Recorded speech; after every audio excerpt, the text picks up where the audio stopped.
Baik, terima kasih atas kesempatannya. Saya Vierio Indiargo dengan NIM 2019-310633. Di sini, kami kelompok 2 akan mempresentasikan hasil dari tugas kami yang berjudul Pengaruh Intensitas R&D, Model Intelektual, Kemampuan Manajerial pada Kinerja Perusahaan dengan Koneksi Politik sebagai Variabel Moderasi. Kelompok 2 terdiri dari yang pertama saya sendiri, Vierio Indiargo dengan NIM 633. Lalu ada Idlal Awalul Anisa dengan NIM 565. Selanjutnya Dwita Andrea Arifianti dengan NIM 671. Dan yang terakhir adalah Rahma Putri Wardani dengan NIM 739. Pada bab pendahuluan ada beberapa subbab yang akan dibahas. Yang pertama adalah latar belakang masalah. Pada subbab latar belakang masalah ini akan dijelaskan mengapa topik ini akan dibahas. Baik, perusahaan adalah sebuah organisasi yang mempunyai tujuan untuk mencapai visi dan misi perusahaan. Dan setiap perusahaan memiliki tujuan dan visi misi tersendiri atau berbeda antara satu sama lain. Salah satu visi misi perusahaan adalah nilai perusahaan. Nilai perusahaan dapat ditinjau melalui kinerja perusahaan. Dalam rangka untuk meningkatkan kinerja perusahaan, pihak perusahaan akan selalu berupaya untuk mengelola dan memanfaatkan aset perusahaan secara optimal, baik aset berwujud maupun aset tidak berwujud. Research and Development atau R&D atau penelitian dan pengembangan adalah salah satu bentuk aset tidak berwujud yang dapat meningkatkan kinerja perusahaan karena dapat menjadi salah satu strategi diferensiasi perusahaan. Menurut Sugiono, pada penelitiannya pada tahun 2012, R&D pada perusahaan industri merupakan ujung tombak dari suatu industri dalam menghasilkan produk-produk baru yang dibutuhkan oleh pasar. Modal intelektual adalah materi intelektual, baik berupa pengetahuan, informasi, properti intelektual, dan pengalaman, yang dapat digunakan untuk menciptakan kekayaan perusahaan. Modal intelektual adalah suatu kekuatan kolektif, akal, atau seperangkat pengetahuan yang berdaya guna, menurut Stewart pada 1997. Sehingga, bila modal intelektual meningkat, diharapkan pula dapat menciptakan kekayaan perusahaan agar dapat bersaing. Aset tak berwujud seperti kemampuan manajerial dapat pula meningkatkan kinerja perusahaan. Kemampuan manajerial yang baik seperti kemampuan untuk membuat strategi yang baik bagi perusahaan dapat meningkatkan kinerja perusahaan. Lalu selanjutnya pada laporan tahunan perusahaan dapat dilihat bahwa biasanya komisaris utama pada perusahaan adalah dipimpin oleh orang-orang yang memiliki latar belakang politik. Karena perusahaan yang memiliki koneksi politik dapat mendapatkan sebuah keuntungan terlebih jika dibandingkan dengan perusahaan yang tidak memiliki koneksi politik sama sekali atau perusahaan memiliki koneksi politik namun dalam skala yang kecil.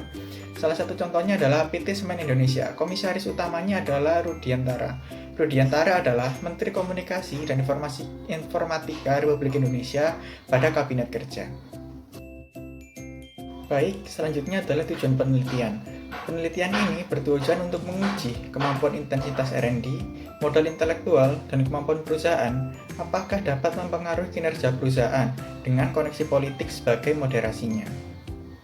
Lalu ada pula rumusan masalah untuk penelitian ini, yaitu terdiri dari yang pertama, apakah semakin tingginya R&D akan mempengaruhi kinerja perusahaan. Lalu yang kedua, apakah modal intelektual akan mempengaruhi kinerja perusahaan. Yang ketiga, apakah kemampuan manajerial seseorang manajer yang baik akan dapat mempengaruhi kinerja perusahaan. Lalu yang keempat, apakah koneksi politik akan memoderasi intensitas R&D pada kinerja perusahaan. Lalu yang kelima, apakah koneksi politik akan memoderasi modal intelektual pada kinerja perusahaan. Dan yang terakhir adalah apakah koneksi politik akan memoderasi kemampuan perusahaan pada kinerja perusahaan. Baik, selanjutnya adalah penelitian terdahulu. Ada beberapa penelitian terdahulu yang melandasi untuk penelitian ini. Yang pertama adalah penelitian dari Intan Sari, Dewi Runa, Bambang Subroto, dan Imam Subekti pada tahun 2020 dengan topik penelitian The Effect of R&D Intensity, Intellectual Capital, and Managerial Ability on Firm Performance with Political Connection as a Moderating Variable. Variabel penelitian ini adalah intensitas R&D, modal intelektual, dan kemampuan manajerial sebagai variabel X, lalu kinerja perusahaan sebagai variabel Y, lalu koneksi politik sebagai variabel Z. Lalu sampel penelitian ini adalah 119 data dari perusahaan manufaktur yang terdaftar di IDX. Teknik analisisnya adalah analisis regresi linear berganda dan hierarchy regression analysis. Lalu hasil penelitian ini adalah secara empiris bahwa kinerja perusahaan dapat ditingkatkan dengan meningkatkan intensitas R&D dan modal intelektual. Adanya koneksi politik dapat memperkuat pengaruh hubungan intensitas R&D terhadap kinerja perusahaan. Baik, selanjutnya penelitian kedua adalah penelitian dari Stiarini Santosa dengan topik penelitian pengaruh modal intelektual dan pengungkapannya terhadap kinerja perusahaan. Lalu variabelnya adalah efisiensi modal yang digunakan, efisiensi modal sumber daya manusia, efisiensi modal struktural sebagai variabel X, lalu pengungkapan modal intelektual sebagai variabel Y, lalu leverage dan kategori industri sebagai variabel Z. Sampelnya adalah 31 perusahaan besar yang terdaftar di BEI pada tahun 2007. Data diperoleh dari dua sumber, yaitu laporan keuangan yang diunduh dari IDX dan dari database Osiris. Teknik analisisnya adalah Value Added Intellectual Connection Coefficient atau VIACTM. Lalu hasil penelitian ini menyatakan bahwa perusahaan di BI lebih bertumpu pada efisiensi modal fisik dan bukan efisiensi modal intelektual atau human capital dan structural capital. Lalu yang ketiga adalah penelitian dari Fahmi Yudan Gumilar dan Siska Eka Fitria pada tahun 2019 dengan judul Pengaruh Kemampuan Manajerial terhadap Kinerja Perusahaan. Studi pada sentra industri pengolahan kayu di Jalan Terusan Paris Koja, Kota Bandung. Variabelnya adalah kemampuan manajerial sebagai variabel X, lalu kinerja perusahaan sebagai variabel Y. Sampelnya adalah sentra industri pengolahan kayu di Jalan Terusan Pasir Koja, Kota Bandung. Teknik analisisnya adalah analisis deskriptif dan SEM, Structural Equation Measurement berbasis PLS. Dan dari hasil penelitiannya adalah diketahui bahwa kemampuan manajerial berpengaruh positif dan signifikan terhadap kinerja perusahaan sebesar 79%. Baik, penelitian keempat adalah penelitian dari Sally Kurniasari pada tahun 2019 dengan topik penelitian pengaruh koneksi politik terhadap kinerja perusahaan dengan pemilikan publik sebagai variabel moderasi. Variabel pada penelitian ini adalah koneksi politik sebagai variabel X, lalu kinerja perusahaan sebagai variabel Y, dan kemilikan publik sebagai variabel Z. Sampel pada penelitian ini adalah perusahaan non-keuangan yang terdaftar di Bursa Efek Indonesia dari tahun 2014 hingga tahun 2017. Teknik analisisnya adalah teknik analisis regresi linear berganda dan alat uji statistik menggunakan SPSS. Dan hasil dari penelitian ini menyimpulkan bahwa hubungan politik tidak berpengaruh signifikan terhadap kinerja perusahaan. Oleh karena itu, tidak ada cara untuk melanjutkan ke uji moderasi karena hasil hipotesis sebelumnya tidak signifikan. Landasan teori. Dalam sudut pandang J. Bernay pada tahun 1991 menunjukkan bahwa dengan resource-based view memiliki konsep yang menyatakan bahwa organisasi akan mencapai keunggulan bersaing berkelanjutan apabila memiliki sumber daya yang bernilai, unik, langka, dan sulit ditiru. Intensitas R&D, modal intelektual, dan kemampuan manajerial adalah sumber daya yang bernilai langka dan sulit ditiru karena setiap perusahaan akan memiliki R&D, modal intelektual, dan kemampuan manajerial masing-masing.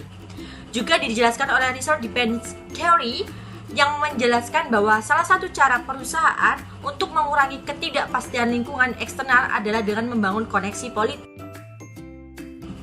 Hubungan antar variabel, yang pertama adanya pengaruh intensitas R&D terhadap kinerja perusahaan. Resource-based theory menyatakan bahwa perusahaan dapat memanfaatkan semua sumber daya strategisnya untuk menciptakan keunggulan kompetitif. Perusahaan akan unggul bersaing dengan perusahaan lain dan menjadi kinerja yang baik. R&D merupakan aset tidak berwujud yang tidak dihitung secara luas oleh perusahaan. Padahal R&D dapat memberikan keunggulan kompetitif bagi perusahaan. Karena peningkatan R&D perusahaan diprediksi mampu memberi pengaruh positif terhadap arus kas dan nilai perusahaan di masa yang akan datang. Yang kedua ada pengaruh modal intelektual terhadap kinerja perusahaan. Modal intelektual merupakan materi intelektual, baik berupa pengetahuan, informasi, properti intelektual, dan pengalaman yang dapat digunakan untuk menciptakan kekayaan perusahaan. Komponen modal intelektual terdiri dari yang pertama ada human capital, yang kedua ada structural capital atau organizational capital, yang terakhir ada customer capital atau relational capital. Yang ketiga ada pengaruh kemampuan manajerial pada kinerja perusahaan. Kemampuan manajerial adalah pengetahuan, keterampilan, dan perilaku yang dapat diamati, diukur, dan dikembangkan untuk memimpin dan mengelola unit organisasi dalam perusahaan. Kemampuan manajerial yang baik seperti kemampuan untuk membuat strategi yang baik bagi perusahaan dan dapat meningkatkan kinerja perusahaan. Yang keempat ada koneksi politik, memoderasi efek dari intensitas R&D terhadap kinerja perusahaan. Koneksi politik dapat dilihat sebagai sebuah keadaan di mana salah satu dari pemegang saham besar pada perusahaan atau kerabat mereka adalah pemegang jabatan politik tinggi atau seorang politikus yang menonjol. Akan tetapi, dengan perusahaan memiliki koneksi politik yang kuat, maka perusahaan tersebut lebih menguntungkan dibanding dengan perusahaan yang tidak memiliki koneksi politik sama sekali. Hal tersebut dapat terjadi karena perusahaan yang memiliki koneksi politik yang kuat dapat memiliki keuntungan, salah satunya adalah pembayaran pajak. Ini adalah hubungan antara variabel, yaitu terdapat hubungan politik memoderasi efek dari modal intelektual terhadap kinerja perusahaan. Modal intelektual adalah materi intelektual, baik berupa pengetahuan, informasi, properti intelektual, dan pengalaman. Itu semua dapat digunakan untuk menciptakan kekayaan perusahaan. Maka dari itu, perusahaan dapat membangun persepsi positif dari pasar sehingga mereka dapat meningkatkan kinerja perusahaannya. Dengan koneksi-koneksi politik tersebut, itu semua dapat mempengaruhi peningkatan modal intelektual perusahaan dalam hal struktur modal dan ekuitasnya. Pada publik tahun 1999 dan pada Dewi Runa, Subroto, dan Subekti pada tahun 2020. Jadi hal 5 yaitu hubungan politik memperkuat pengaruh positif modal intelektual pada kinerja perusahaan. Hubungan antara variabel selanjutnya yaitu hubungan politik memoderasi efek dari kemampuan manajerial terhadap kinerja perusahaan. Adanya hubungan politik dalam perusahaan dapat mempengaruhi kemampuan manajer karena persiapan strategi perusahaan dalam bersaing dapat menemukan dan memanfaatkan peluang di lingkungan bisnis, seperti yang dijelaskan oleh Lewis dan Oberholzer-Gay pada tahun 2006. Kemudian oleh Vecchio, Masulis, dan McConnell pada tahun 2006 menjelaskan bahwa untuk memperoleh kinerja keuangan yang baik, perusahaan harus membuat hubungan politik.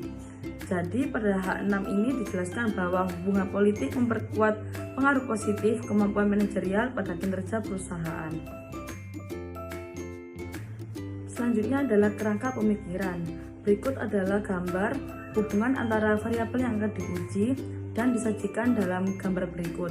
Maksud dari gambar ini adalah variabel X yang terdiri dari intensitas R&D, modal intelektual, dan kemampuan manajerial apakah akan berpengaruh pada kinerja perusahaan dengan koneksi politik sebagai variabel X atau variabel yang akan memoderasi.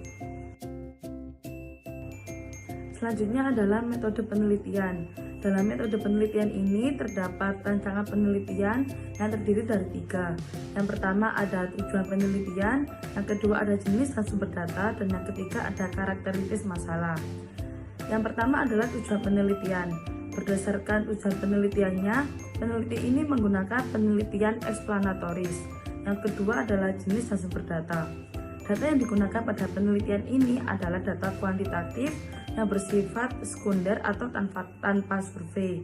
Sumber data yang digunakan adalah sumber data sekunder yang diperoleh dari Bursa Efek Indonesia atau yang disebut dengan idx.co.id. Dan yang terakhir ada karakteristik masalah. Penelitian ini termasuk penelitian kausal komparatif. Selanjutnya adalah identifikasi variabel. Pada penelitian kali ini, variabel yang digunakan ada 3. Yang pertama ada variabel independen, yang kedua ada variabel dependen, dan yang ketiga ada variabel moderasi.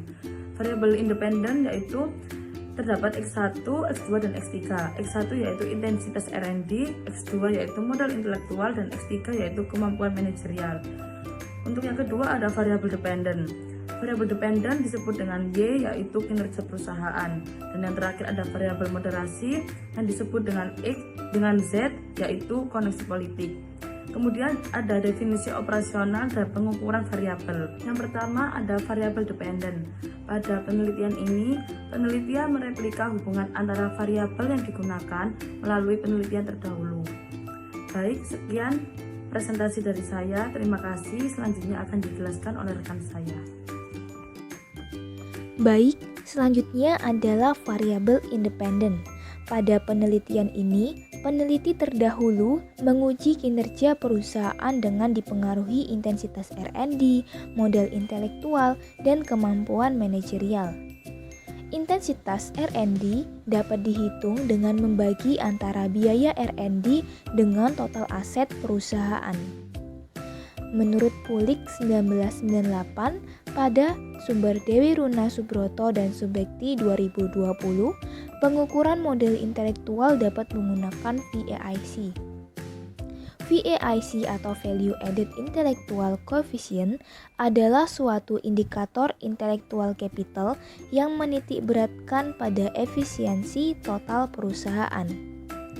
Kemampuan manajerial dapat dihitung melalui DEA dengan penjualan sebagai output dan 7 input akuntansi seperti harga pokok penjualan, SG&A, PP&E, sewa operasi, R&D, goodwill, dan aset tidak berwujud lainnya. Baik, selanjutnya yaitu variabel moderasi. Pada penelitian kali ini, variabel moderasi yang digunakan adalah koneksi politik. Koneksi politik dapat dihitung melalui logaritma natural dari total skor koneksi politik di perusahaan ditambah dengan 1 poin. Baik, selanjutnya yaitu populasi sampel dan teknik pengambilan sampel. Sampel penelitian ini dilakukan pada perusahaan sektor manufaktur yang tercatat di Bursa Efek Indonesia atau BEI dengan jumlah observasi sebanyak 115 data dari periode 2015 sampai 2020 dan menggunakan pendekatan kuantitatif. Data diperoleh dari laporan keuangan yang didapatkan dari IDX. Teknik analisis yang digunakan adalah analisis regresi linear berganda dan hierarki regression analysis. Teknik pengambilan menggunakan teknik purpose sampling dengan kriteria yang pertama, perusahaan manufaktur yang tercatat pada BEI yang menerbitkan laporan keuangan tiap tahun mulai dari 2018 sampai 2020. Yang kedua, perusahaan manufaktur yang mencatatkan aset tidak berwujudnya pada laporan keuangan perusahaan. Yang ketiga, perusahaan manufaktur yang menerbitkan laporan keuangannya yang telah diaudit selama periode 2018 sampai 2020 pada BEI. Baik, selanjutnya yaitu data dan metode pengambilan data. Data yang digunakan dalam penelitian ini merupakan data sekunder yang meliputi data laporan keuangan tahunan pada perusahaan manufaktur yang terdaftar di BEI tahun 2018 sampai 2020. Data tersebut diperoleh dari IDX. Metode pengumpulan data pada penelitian ini menggunakan metode dokumentasi, yaitu merupakan metode pengambilan data dengan mengumpulkan data berupa laporan tahunan perusahaan manufaktur. Baik, selanjutnya teknik analisis data. Teknik analisis data yang pertama yaitu analisis statistik deskriptif. Menurut Sugiono tahun 2014, teknik analisis statistik deskriptif merupakan salah satu metode dalam menganalisis data dengan menggambarkan data yang sudah dikumpulkan tanpa membuat kesimpulan yang berlaku untuk umum atau generalisasi. Dalam teknik ini akan diketahui nilai variabel independen dan dependennya. Teknik analisis data yang kedua yaitu analisis regresi linear berganda. Baik, sekian presentasi dari kelompok kami. Terima kasih.